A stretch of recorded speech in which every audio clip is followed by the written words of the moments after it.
Is AI making us dumber? In strategic foresight and futures thinking, we like to look back to look forwards. And in 2010, tech writer Nicholas Carr actually made this argument that Google is making us dumber in his book called The Shallows.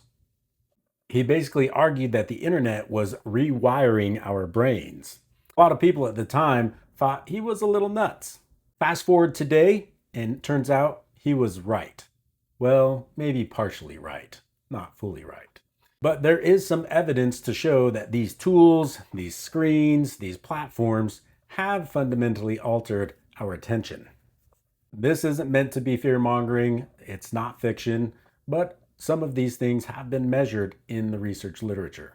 So now, if we look forward to using artificial intelligence or AI, some folks are making a similar type of argument that AI could be reshaping us again. And this time, the stakes might be even higher. There's a futurist, Sinead Bovell, who actually talks about the great cognitive divide. And her argument is essentially that most people will let AI absorb their thinking, their writing, reasoning, and problem solving, and that their brains atrophy or lose that muscle. There are other groups, and there is some research that supports this, that there are some other groups who use AI differently, using it more as like a sparring partner, pushing back on it, testing it, making it argue with them. That group has shown to get smarter or sharper. The rest accumulate what others are calling, what researchers are calling cognitive debt. And Sinead's fix isn't don't use AI, it's the fact that we need to redesign it. Redesign how we learn, how we work, how we use the tools themselves so that we're not just handing our cognitive load over to them or our answers, but actually we're using it as a critical thinking partner. And some of this redesign is starting to happen. I know, at least as I've been using Claude and some other AI tools, they are starting to push back a little bit on some of the questions that I ask.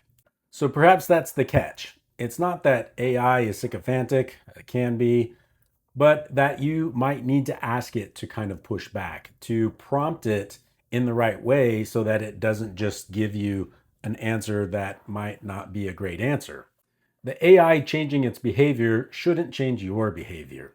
It just gives you the option to actually think a little harder or think a little deeper.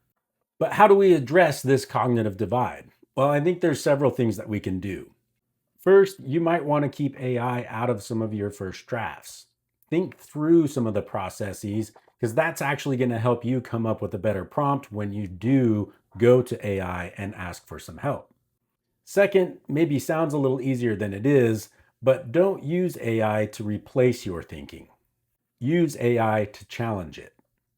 You can ask AI to argue the other side or see if you're missing anything, what your blind spots might be in relation to what you're prompting it. And finally, I think you need to remember your reasoning, your ethical approaches to using AI and its outputs rest squarely on your shoulders. And we probably already know this, that some of the output that you get from AI cannot be trusted. We have to be critical thinkers of the information that we consume. This goes for a lot of things in life. But I think in the future, as we use AI in the appropriate and professional way, certainly within our profession of social work, we can see some real positive benefits from using these tools. Because at the end of the day, it is just a tool. However, it does make me think about the wonderful quote from Marshall McLuhan, who once said, "We shape our tools and thereafter our tools shape us." So it begs the question, do you think AI will fundamentally reshape us and humanity? Let me know what you think.